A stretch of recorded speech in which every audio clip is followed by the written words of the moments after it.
Hello प्यारे बच्चों, welcome back to my YouTube channel Dawar chemistry classes where we learn chemistry with fun. बच्चे, आज मैं आपके लिए लेके आ चुका हूँ बड़ी ही इम्पोर्टेंट वीडियो जो जिसमें हम डिस्कस करने वाले हैं आज की केस स्टडी, जो हमारी केस स्टडी नंबर 4 होने वाली है। 3 केस स्टडी हम डिस्कस कर चुके हैं बच्चे अब तक। ये 4th केस स्टडी आपके लिए लाया हूँ जो कि केमिस्ट्री की केस स्टडी होने वाली है। बच्चे देखो, बहुत इंपॉर्टेंट केस स्टडीज़ मैं आपके लिए लेके आ रहा हूँ। तो आप ये वीडियोस पूरी देखें, एंड तक देखें। 5 से 6 मिनट की वीडियो होने वाली है। चाहे तो आप इसको 2x की स्पीड पे भी देख सकते हैं।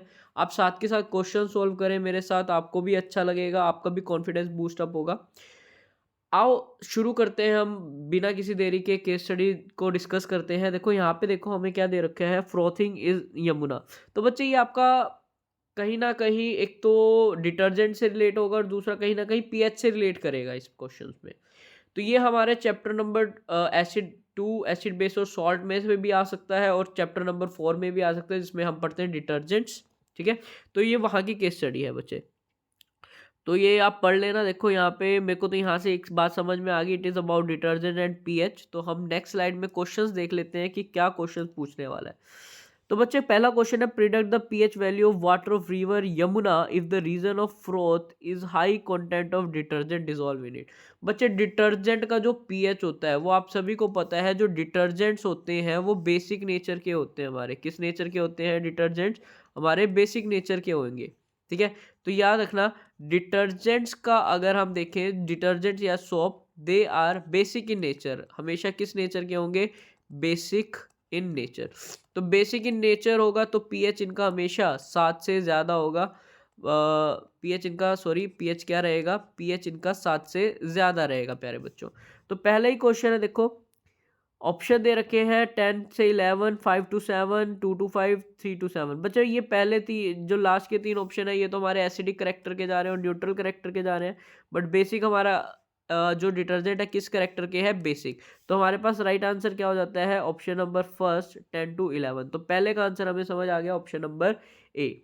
सेकंड क्वेश्चन देखते हैं, विच of following statement correct for the water with detergent dissolve, यानी पानी लिया हुआ है, पानी में H पॉजिटिव की कंसंट्रेशन, अगर न्यूट्रल वाटर होगा, H पॉजिटिव की कंसंट्रेशन किसके इक्वल रहेगी बच्चे? Concentration of OH negative ion के इक्वल रहेगी।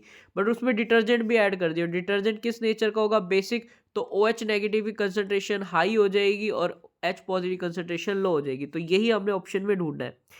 कह रहा है low concentration of hydroxide ion, नहीं, लो तो नहीं होगा, हाई होगा। High concentration hydroxide ion, low concentration of hydronium ion. तो यही हमारा option number B correct answer होगा। Option number B will be the right answer. अब चलते हैं क्वेश्चन नंबर थर्ड की तरफ। कह रहा है सॉल्यूशन दे रखा है पी के ओ R S 29511, increasing order of pH value. सबसे कम पीएच इसकी, फिर ज्यादा ज्यादा ज्यादा। Which of following represent the solution increasing order of their hydronium ion. तो बच्चे सिंपल सा कंसेप्ट है, बहुत ही सिंपल।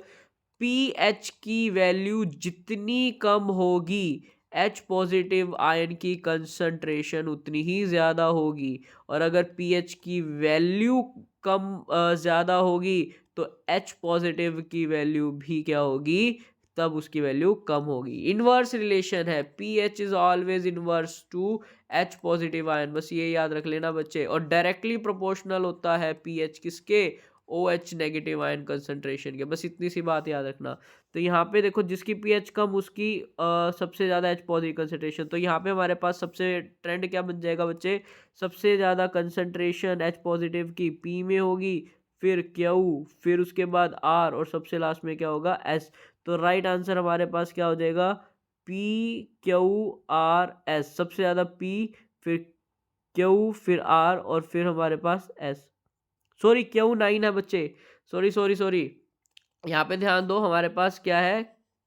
9 है। मैंने एक्चुअली ध्यान नहीं दिया, आपको ध्यान देना है यहाँ पे। देखो P की वैल्यू 2 है, यानी सबसे ज़्यादा तो P की कंसंट्रेशन हमें देखने को मिलेगी। सबसे ज़्यादा वैल्यू किसकी होगी H पॉजिटिव? P की।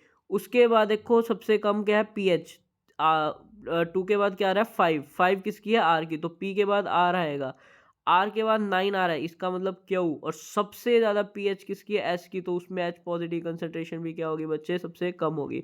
तो right answer P R Q S. तो देखो P Q R S, P S R, S Q R P. हाँ, इन्होंने उल्टा दे दिया, तो पी आर क्यू एस। तो option number C will be the right answer, P R Q S. देख रहे हैं आप, छोटी छोटी सी मिस्टेक हमारा पूरा एक क्वेश्चन गलत कर सकती है, तो ये मिस्टेक हमें नहीं करनी एग्जाम के अंदर। अगला क्वेश्चन देखो, high content of phosphate ion in river में लेड टू। बच्चे देखो, हाई कंटेंट ऑफ फॉस्फेट अगर आ रहा है रिवर के अंदर तो हमें क्या देखने को मिलेगा, एक तो ऑक्सीजन जो होगी, डिजोल्व ऑक्सीजन वो डिक्रीज हो जाएगी, ठीक है। और ऑक्सीजन डिजोल्व डिक्रीज होगी तो वहाँ पे इंक्रीज ग्रोथ किसका दिखने का मिलेगा, एल्गी का। तो यही ऑप्शन हमें ढूंढना है, decrease level of dissolve oxygen. तो पहला ही ऑप्शन हमारा सही हो जाएगा, option number A will be the right answer.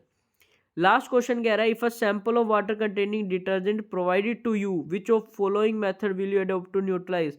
बच्चे अगर डिटर्जेंट है तो बेसिक नेचर का होगा वो, और बेसिक नेचर का अगर वो है तो इसको न्यूट्रलाइज करने के लिए मुझे क्या डालना पड़ेगा, एसिड। तो एसिड ढूंढते हैं हम, कहीं एसिड लिखा हुआ है।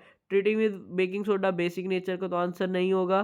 Treating with vinegar, vinegar acetic acid CH3COH, तो ये हमारा सही आंसर हो सकता है acid CH3COH। Option B will be the right answer. ये दोनों हमारे बेसिक नेचर के होंगे तो ये भी हमारा आंसर नहीं होगा, तो यहाँ पे राइट आंसर क्या होगा, बी। तो इस तरह से हमें अपनी अप्रोच रखनी है बच्चे, केस स्टडी सॉल्व करते हुए। जितना भी आपने पढ़ा है वो सब आपके दिमाग में आ जाना चाहिए। सिर्फ एक छोटी सी हिंट आपको पूरी केस स्टडी सॉल्व करवा सकती है। और छोटी छोटी मिस्टेक्स ना करें जो हमने अभी क्वेश्चन नंबर 3 में करी थी। क्वेश्चंस को अच्छे से रीड आउट करें और फिर उसके बाद क्वेश्चन को अटेम्प्ट करें, और पेपर कंप्लीट होने के बाद एक बार अपना आंसर गो थ्रू ज़रूर करें बच्चे। ये आज की हमारे आपके लिए एक एडवाइस थी जो आपको एग्ज़ाम में बहुत ज़्यादा हेल्प कर सकती है। अगर वीडियो अच्छी लगी हो तो सब्सक्राइब करें और लाइक करें चैनल को। और अगर किसी को भी किसी तरह की कोई दिक्कत आ रही है बच्चे, आप मेरे को मेरे इंस्टाग्राम हैंडल या टेलीग्राम हैंडल्स पे आप मेरे को मैसेज कर सकते हैं। I will try to reach you out और आपकी प्रॉब्लम को सॉल्व करने की पूरी कोशिश करूँगा। अगर आप मोटिवेटेड नहीं हैं उसके लिए भी मैं आपकी पूरी पूरी हेल्प करूँगा। Thank you and have a nice day बच्चों।